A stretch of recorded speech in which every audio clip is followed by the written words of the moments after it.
দুধনৈত এগৰাকী ছাত্ৰীয়ে মোৰ ওচৰত আহি ক'লে যে মামা উচ্চতৰ মাধ্যমিক দ্বিতীয় বৰ্ষৰ বাবে প্ৰস্তুতি হোৱাৰ সময়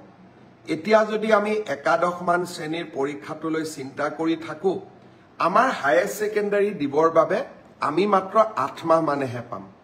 এই পৰীক্ষাটো নপটাকৈ থাকিব এই বছৰ নোৱাৰি নেকি মই ভাবো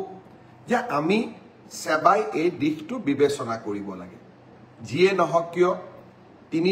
দুখন বা তিনিখন প্ৰশ্ন কাকত বাকি ৰৈ গৈছে আৰু পৰীক্ষাটো যদি এপ্ৰিলৰ শেষত বা মেত আমি অনুষ্ঠিত কৰো লৰা ছোৱালী বিলাকো টেনচনত থাকিব আৰু তেওঁলোকে দ্বাদশ মান শ্ৰেণীৰ বাবে নিজক প্ৰস্তুতিও কৰিব নোৱাৰিব মই ভাবো যে একাদশৰ পৰা দ্বাদশ শ্ৰেণীৰ পৰীক্ষাটো যিহেতু পাছ আৰু ফেল নাই সেইবাবে সেবাই এই বছৰ বাকি ৰৈ যোৱা প্ৰশ্ন কাকতখিনিৰ ওপৰত পৰীক্ষা নাপাতিলেও হ'ব অহা বছৰ আমি একাদশ মান শ্ৰেণীৰ পৰীক্ষাটো কেনেকৈ কঠোৰভাৱে নিয়ন্ত্ৰিতভাৱে পাতিব পাৰো তাৰ বিষয়ে আমি আলোচনা কৰিম আৰু যিসকলে প্ৰশ্ন কাকত ফাদিল কৰিলে তেওঁলোককো আমি কঠোৰ শাস্তি দিম কিন্তু কোনোবা দুই এজন দুৰ্বৃত্তৰ বাবে গোটেই ছাত্ৰ ছাত্ৰী সমাজখন তেওঁলোকে টেনচনত কিয় থাকিব লাগে তাৰ যুক্তিও নাই আনহাতে পঞ্চায়ত নিৰ্বাচন অনুষ্ঠিত হ'ব মে মাহত আমি পৰীক্ষা পাতিলে লৰা ছোৱালী বিলাকে দ্বাদশ মান শ্ৰেণীৰ বাবে কেতিয়া প্ৰস্তুতি কৰিব মই আমাৰ স্কুল এডুকেশ্যন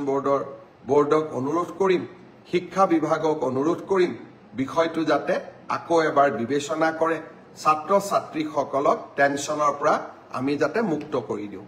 মই যেতিয়া এনেকৈ সভা সমিতিত যাওঁ হঠাতে লগ পোৱা জনসাধাৰণে কোৱা কথাবোৰ মই খুবেই গুৰুত্ব দিওঁ কাৰণ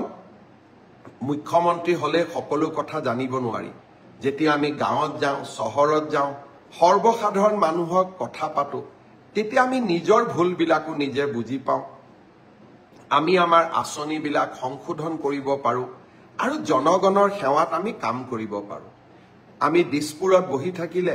একাদশ মান শ্ৰেণীৰ ছাত্ৰ ছাত্ৰীসকল যিসকলে হায়াৰ সেকেন্ডাৰী পৰীক্ষা দিব লাগিব ফাইনেল ইয়াৰৰ জীৱনৰ আটাইতকৈ মূল্যৱান পৰীক্ষা তাৰ হয়তো আমি বেদনা বা তেওঁলোকৰ অনুভৱবোৰ বুজিবই নোৱাৰিলোহেঁতেন দুধনৈত গৈ মোৰ ভাগিন ছাত্ৰীজনীৰ মুখেৰে শুনা কথাখিনি মোৰ মনত লাগিল যে ই যুক্তিৰ ওপৰত প্ৰতিষ্ঠিত সেবাই নিশ্চয় এই দিশত বিচাৰ বিবেচনা কৰিব ছাত্ৰীসকলক প্ৰস্তুত হ'বলৈ সময় আৰু সুবিধা উলিয়াই দিব